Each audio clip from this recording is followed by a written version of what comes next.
So the Minnesota Vikings get it done behind a second half surge to defeat the Chicago Bears on the road 27-24. It's the Fantasy Sports Plus. Guys, we're on to week 2 prep already, so hit that subscribe button. Make sure you're part of all the fun. We're going to have some crisis point videos, buy low, sell high features as well this week, so stay tuned for that. So, yeah, last night, the McCarthy coming out party, took a little while to get going.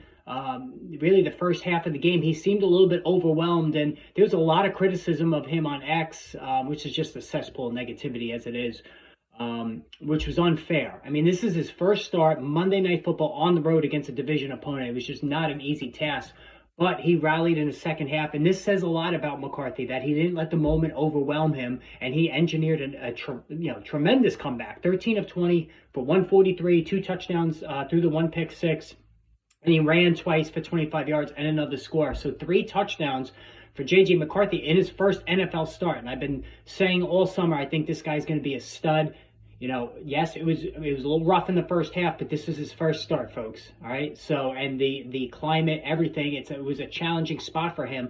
But he remained poised. He kept himself under control, and he rallied this team to victory. And again, it just shows too with Kevin O'Connell. He is one of the best coaches in the NFL, and he did engineer this offense the way I thought he would. I said during the summer that I think they're going to be very run heavy initially as they get, McCarthy gets his feet underneath him, and that's what happened here. But overall, McCarthy, who absolutely should be picked up if he's available in super flex leagues, you could start him in single quarterback formats. He's probably falling in that Drake May, Caleb Williams, who we'll get to, Justin Fields mode in terms of guys who are on a decent amount of waiver wires who, everybody's going to be making claims on. In single quarterback leagues, you don't have to go crazy here, but McCarthy, to me, looked really good, and he passed the eye test. Now, as far as the running game for Minnesota, this is another thing I had talked about a couple of weeks ago. I thought Jordan Mason, he was brought in to be the primary runner with the 31-year-old Aaron Jones having struggled noticeably, especially in short yardage the second half of last season, and Mason was the guy. 15 carries for 68 yards, 4.5 a pop, 30-plus yards after contact. So he was breaking tackles left and right. He's going to be the goal line back, like I said. All systems to go here for Jordan Mason. Aaron Jones, he was involved. He did carry the ball 8 times, but 23 ineffective yards. But in the receiving game, 3 for 44 and a touchdown, a 27-yard touchdown. It was nice to see Jones being spread out wide, being used, almost like a de facto wide receiver. And he was, tied for Justin Jefferson in yardage in terms of the receiving game. So that was good to see. So Jordan Mason, to me, he has more value in standard leagues. He did catch only 1 pass for 7 yards. That's not his game. In PPR leagues, he's going to be on volume, a running back too, probably a weaker one. And the Vikings don't traditionally, under O'Connell, run the ball around the goal line. But Aaron Jones, PPR crew for deeper league formats only. He's really just a handcuff at this point. I don't think he's going to get enough looks to be an every week starter. Justin Jefferson, 4 for 44, a little bit on the quiet side for him, but he did have a touchdown, 17-yard score that McCarthy really fit between 2 defenders. It was a tremendous throw. And then T.J. Hockenson, ineffective, 3 catches for 15 yards.